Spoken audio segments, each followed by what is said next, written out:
पूरी दुनिया आज वर्ल्ड इन्वायरमेंट डे यानी विश्व पर्यावरण दिवस मना रहा है। हमारी जम्मू कश्मीर में भी कई सारी फंक्शनें हुई। बहुत बड़ी एक फंक्शन हुई जिसमें जम्मू कश्मीर के लेफ्टिनेंट गवर्नर मनोज सिन्हा भी शामिल हुए और हर समारोह में इसी बात पर जोर दिया गया कि पर्यावरण को किस तरह से बचाया जाए और कितनी बड़ी चुनौती और कितना बड़ा चैलेंज आने वाली जनरेशन्स के लिए माहौलियात की हिफाजत है और माहौलियात में जो बिगाड़ हुआ है, जो इकोलॉजिकल बैलेंस बिगड़ रही है पूरे दुनिया में, उससे क्या खतरे लाक हैं। अगर इस वक्त की बात करें तो दुनिया के लिए सबसे बड़ा चैलेंज जो है वो ग्लोबल वार्मिंग ही है। और ग्लोबल वार्मिंग के असरात ख़ास तौर से हिमालयाई स्टेट्स जो हैं, ख़ास तौर से जिनमें जम्मू कश्मीर भी आता है, उनमें साफ दिख रहे हैं। हमने पिछले कुछ सालों के दौरान और इस साल ख़ास तौर से देखा कि किस तरह से मौसम के तेवर बदल रहे हैं।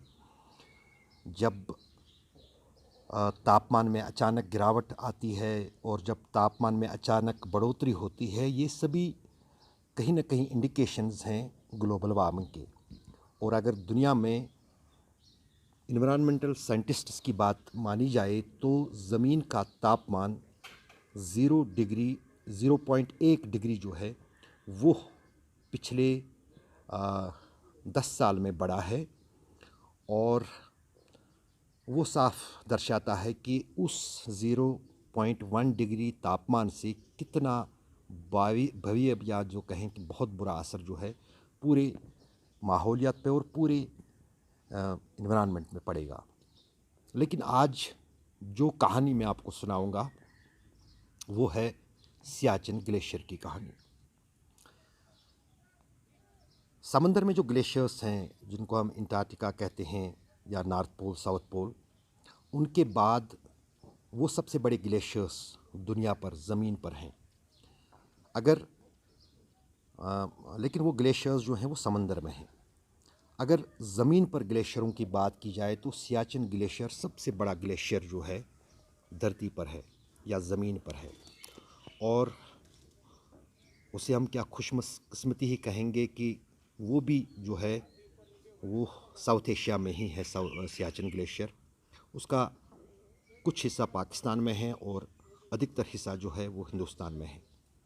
लेकिन सियाचिन ग्लेशियर से जितना भी पानी निकलता है वो या तो पाकिस्तान जाता है या फिर चाइना जाता है, और कुछ छोटा सा हिस्सा जो उस पानी का है वो लद्दाख में बहते हुए वहाँ से निकलकर फिर आखिरकार पाकिस्तान ही चला जाता है।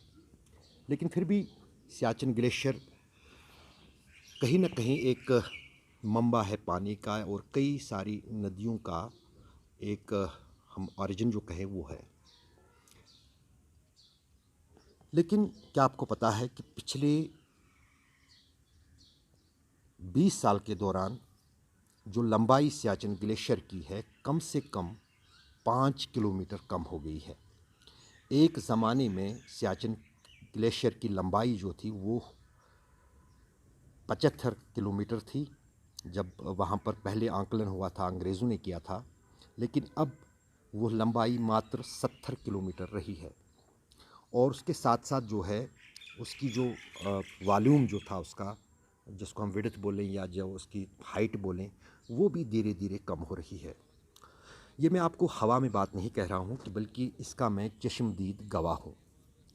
मैं 4 बार सियाचिन ग्लेशियर गया हूँ और कई सारे लोग जो वहाँ पर गए होंगे या ख़ास तौर से फ़ौज के लोग जो ड्यूटी के लिए वहाँ जाते हैं, अक्सर तो वही लोग वहाँ होते हैं। और मैं बहसीत सहाफ़ी पहली बार मैं जब सियाचिन ग्लेशियर गया 2007 का साल था, तो करीब 16 साल पहले।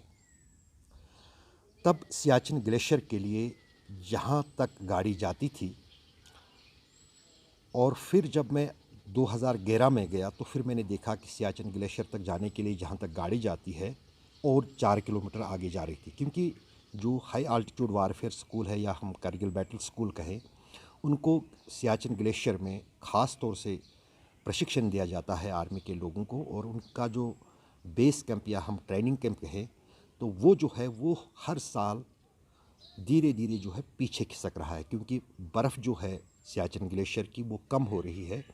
और वहाँ पर एक लैंडमार्क एक जगह है जिसको ओपी बाबा मंदिर कहते हैं। एक ज़माने में कहा जाता है, वहाँ पर जो आर्मी के लोग और वहाँ के निवासी हैं वो कहते हैं कि सियाचिन ग्लेशियर का पिघलने का जहाँ एक कारण ये भी माना जाता है कि वहाँ पर तापमान जो है वो बढ़ा है, वहीं साथ साथ जो इंटरफेयर उस पूरे इलाके में ख़ास तौर से फ़ौज की मौजूदगी, एक तरफ से पाकिस्तान की सेना, दूसरी तरफ से भारत की सेना, और उसके बाद उस सेना के साथ साथ उनकी लॉजिस्टिक सपोर्ट, चाहे हेलीकॉप्टरों की उड़ानें हों, जहाज़ों की परवाज़ें हों, तो उससे भी कहीं ना कहीं उस ग्लेशियर पे असर पड़ा है। और सबसे बड़ी जो परेशानी सियाचिन ग्लेशियर में मुझे दिखी कि जितना भी सेनाओं के लिए, चाहे पाकिस्तानी सेना हो या भारत की सेना हो, उनके लिए जितना भी खाने का सामान जाता है, ख़ास तौर से पैक्ड फूड वहाँ जाते हैं, और वहाँ पर उसका कचरा जो है वो वहाँ से वापस आता नहीं है। कई जगहों पर कोशिशें होती है सेनाओं की तरफ से कचरा साफ़ करने की, लेकिन हकीकत ये भी है कि हज़ारों किलोग्राम कचरा, चाहे प्लास्टिक का हो, चाहे फिर फूड पैकेट्स का जो पैकेजिंग हो, जो पॉलीथीन की है, या फिर बैरल्स जो हैं जिनमें तेल जाता है वहाँ पर, वो उसी ग्लेशियर पे पड़े रहते हैं, और वो भी उसका माहौल या उस ग्लेशियर का हेल्थ जो है उसको ख़त्म कर रहे हैं। कहीं ना कहीं अब वक्त आया है जहाँ पर दोनों देशों को, पाकिस्तान और भारत को, सियाचिन ग्लेशियर को बचाने की पहल के लिए कुछ उपाय करने पड़ेंगे। हमारी रक्षा कर सकें, ऐसी हमारी मान्यता है जिसे हम हमेशा जाने से पहले पूरा करते हैं।